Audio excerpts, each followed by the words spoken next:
A very famous celebrity once said, "Women should be financially independent. It does not matter who your father is, who your husband is, or who the man in your life is going to be. You need to be responsible for your finances." Hey everyone, this is Ruchika Kothari, and today on the Insights Duo, we are diving into a very powerful conversation which is financial literacy and importance of financial independence in a woman's life. And today, joining me is a woman who is not just an inspiration, not just a leader, but someone who has created a history in the Indian mutual fund industry. She is the first Indian woman, I repeat, she is the first Indian woman who is going to start her own mutual fund house. This milestone definitely proves that leadership is not governed by gender, but obviously by integrity, courage, and the passion to do something. I'm truly honored to welcome Mrs. Madhu Lunawat. Welcome, ma'am. Thank you so much for joining us today. It's an absolute pleasure to have you on our show. Pleasure is all.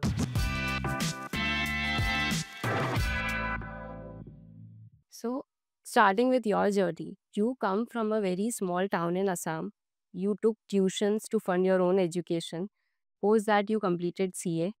And you have also worked in many big corporates like Infosys and Edelweiss. And today you stand here as a founder of your own mutual fund house.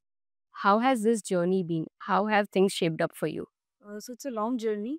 I started working at a very young age of around 16. I started working. But as would happen traditionally in a lot of Marwadi families, we had a lot of judgment, we had a lot of naysayers, we should get married and so on and so forth. But I was very driven from a very young age, and I was very serious. Girls generally are very mature and serious. I would say that comes naturally to all of us. And also because no other females were educated in our family, my mother was very bold enough to consciously tell me all the time that education ke साथ साथ आत्मनिर्भर बनना. Absolutely. That's very important. It's not about just completing a degree.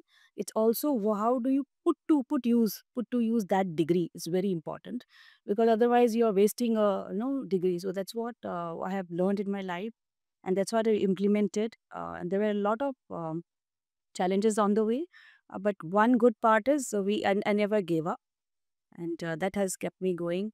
And I can't say I can't say that I have any qualms or problems or about it. I'm very happy with the way my life have shaped up. I think that makes the a strong, independent female I'm today. Absolutely. You are an inspiration for many of us all. So, when we look back the data of the MF industry, so MF industry was perceived to be a male-dominated industry. So, are there any loopholes or gap that you thought are there in the existing ecosystem that you thought of bringing up your own company? And how is your company, the Wealth Company, going to make a difference in the market? If you see the MF industry, it's a very, very vast industry. And as a business person, whenever I get into any business, I always think of the size. I always think of whether it's a blue ocean or a red ocean. Correct. So MF for me is a complete blue ocean. Only 6% of people in India are investing. Such a large impact you can do, by getting into this industry. So that was a main motivator. I did not think of male and females. I didn't even know that there were no female founders till I became actually I didn't know that.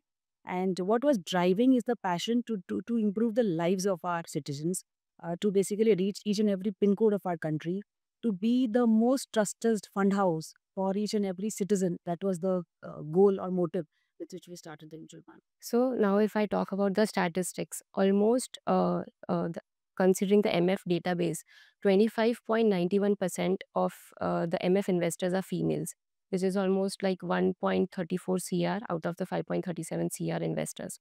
But the number is increasing. But despite that, there's a huge significant gap when it comes to women in investing. So, according to you, what is that thing that stops women in taking contribution or coming up with their self coming up? Why are they not investing much into the markets? Or do you think that what according to you would be actually a financial independence for a woman? So there are a lot of, I would say, mindset issue here. Traditionally, we have been used to asking our male counterparts how to invest, where to invest, when to invest. So that has to change. So if you see the data, 70% females are saving. Females are great savers. Correct. But when it comes to investing, If you, again, we did some analysis of our own around female investing. We found 40% are investing, but those 40% are investing mostly in insurance. They treat insurance as investment because those are treated as, touted as guaranteed products. Second, they are investing in gold a lot. Correct. We all hear all the time Indian households have the most amount of gold. Correct. And third, they are investing in fixed deposits because that's where, again, that's a safe. We treat as it's a safe investment. So while mutual fund, the our body which NP, which it's done a great work in terms of educating the masses about the importance and the relevance of mutual funds. But I'll tell you what is missing for females. I'll tell you one is you need real active mutual fund distributors who are females, Correct. because a problem which a female has or her needs or her goals are very different from males. That can only be understood by a female distributor. So that's number one. The biggest problem in India today is we have very less number of mutual fund distributors who are females. And secondly, the trust deficit which is there in tier 3, tier 4, it is mostly because we are not present there. See, all you and I are present in tier 1 cities. So that presence is what we are building at the Wealth Company. We focus a lot on B30, beyond 30 cities of India, where we go out and we are shown, that we are seen there, and we work with the local local advisors, local distributors, and we ensure that the trust building, it'll take time. Rome was not built in a day. So it will Exactly. not be done in the next 4 or 5 years. But I think we have come up a long way. And with these two, three things, and third, what we do is being available in their language, because English is not the language which they speak or they trust it. Their local language is so important, which is where the mutual fund distributors, email distributors, and multilingual collaterals is going to help a long way in bringing Bharat to financial inclusion. That brings me to my next question, which is a beautiful concept that you have started, a new initiative, which is MFDD. Now, the name itself is so simple and so reliable that everybody can easily connect to. And when it comes to money, more than numbers and figures, what matters is trust. So, how do you think that, what is the vision of MFDD and how it is going to make a difference in the society? So one is MFDD. The first reason to start MFDD was, as you spoke, there are very less distributors, and we females will need mutual fund distributors who are females. Correct. Second, also important, I was so attracted to it and why we started so early on. So we were at Coimbatore Airport when the concept was innovated that time, and immediately next day morning we launched it. The reason being, it solved another problem of females. Like females typically go through a lot of M-shaped, if you have heard of M-shaped curve, where we are working till we are Not married. not married or don't have children. But after that, that graph goes down and still it picks up again later. But that time we don't have good opportunities, so we end up taking jobs which are not high pay or not up to what we would like to have. So that's where we thought MFDV is such a powerful concept, where you can have flexibility, where you can earn, become independent, you can become an entrepreneur, and you are solving problems of crores of citizens of our country, not only females but also males, right? So those were the two important or two powerful, I would say, calling of due to which we launched MFD. Okay. So this we are completely talking about tier 2, tier 3 cities. But even in tier 1 cities, if I talk about the MF industry in which we all belong, out of all the fund managers out there in the market, only 49 are female fund managers, which number is very less. It is almost 10% compared to the all fund managers available in the market. We did a small survey in our office. So we actually, in our entire workforce, 80% of us are women.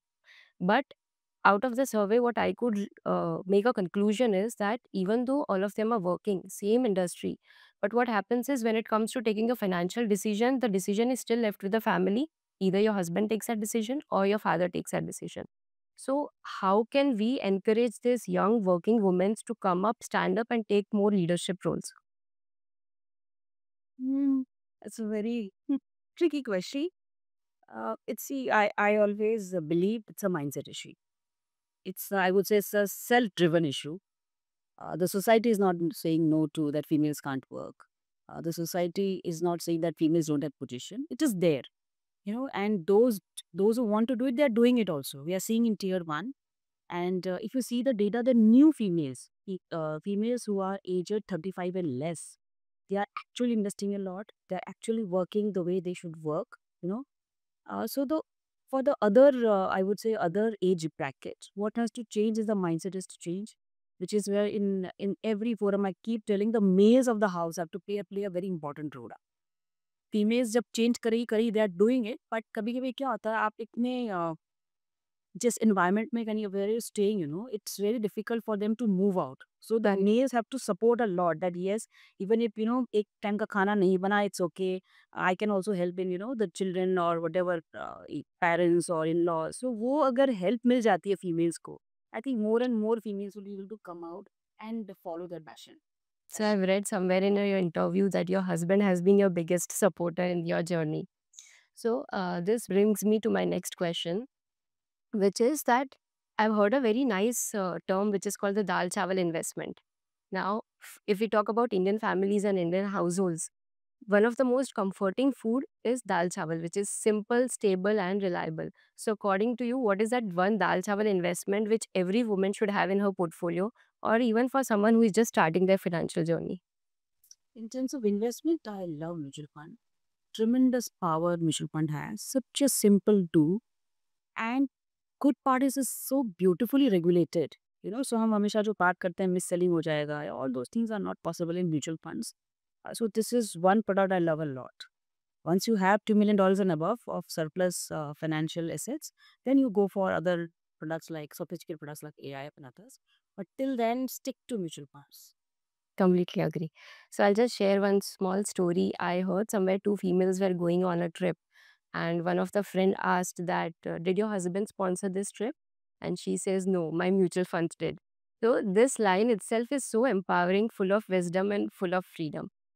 So, before we just wind up this session, I would like to ask you some few questions. Just tell me whatever comes to your mind when you hear these names. So, financial independence. Absolutely necessity. One mistake which women make with money. You don't trust themselves. One red flag you should never ignore. देखिए we are speaking about Beti Bachao Beti Padhao, बेटी बच भी गई, बेटी पढ़ भी बहुत अच्छे से रही है compare to other genders.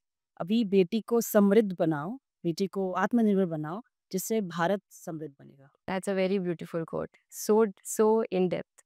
And last is, what is one of the biggest barrier that women face in their journey? Mindset, nothing else. No other barrier. Thank you so much, ma'am, for sharing your wisdom and your journey with us.